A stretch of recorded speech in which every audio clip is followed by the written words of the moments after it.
semua orang-orang yang melakukan kehendak Bapa selalu mengalami peningkatan dan kelimpahan.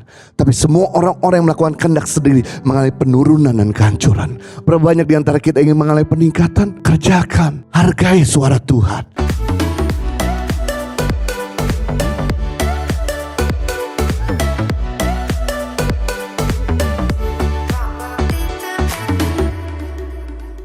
Ada 3 fungsi kasih karunia Bapak Ibu. Yang pertama, fungsi kasih karunia itu mempermudah. Katakan mempermudah. Kesulitan-kesulitan yang kita hadapi mau dipermudah oleh Tuhan. Mari kerjakanlah apa yang Tuhan katakan dan Tuhan kerjakan. Maka semua diperlancar, dipermudah, ditolong oleh Tuhan. Yang kedua, fungsi kasih karunia yaitu menguatkan. Katakan menguatkan. 3, 2, 1. Saat kau lemah mau dikuatkan oleh Tuhan, kerjakanlah apa yang Tuhan katakan Tuhan kerjakan, maka Tuhan pasti berikan kekuatan.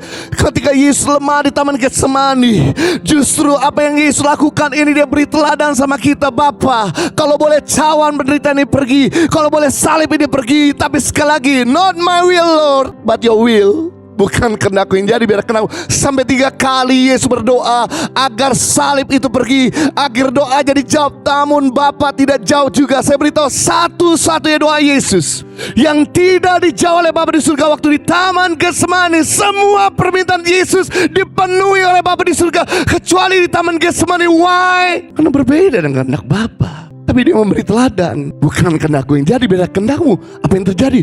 Walaupun dia stres, saking stresnya bukan mengeluarkan keringat dingin tapi keringat darah, Bapa mengirim malaikatnya, dan malaikatnya berkata, kepadanya lah Bapa berkenan kepadamu. Itu seperti air sejuk menyegarkan dan menguatkan, sehingga dia bisa bangkit berdiri dan menyerahkan dirinya kepada orang-orang yang mau menangkap. Kalau engkau mau dikuatkan oleh Tuhan, dengarkanlah apa yang dia perintahkan kepada kita. Yang ketiga, fungsi kasih karunia itu memberdaya. Kalau bisnis mau berkembang, karir mau meningkat, pendidikanmu mau makin tajam, kesehatanmu makin prima, ayo kerjakan apa yang Tuhan katakan Tuhan kerjakan.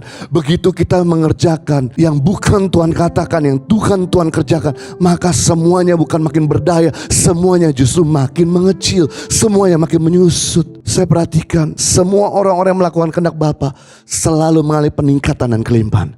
Tapi semua orang-orang yang melakukan kehendak sendiri mengalami penurunan dan kehancuran.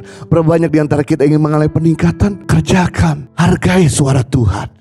Impact Community Indonesia telah mengadakan 3 kali ibadah setiap hari Minggu, pukul 9 waktu Indonesia Barat, pukul 11 waktu Indonesia Barat, dan pukul 13 waktu Indonesia Barat di MOI, Mall of Indonesia Kelapa Gading, lantai P3. Ketiga ibadah disertai ibadah anak dan remaja.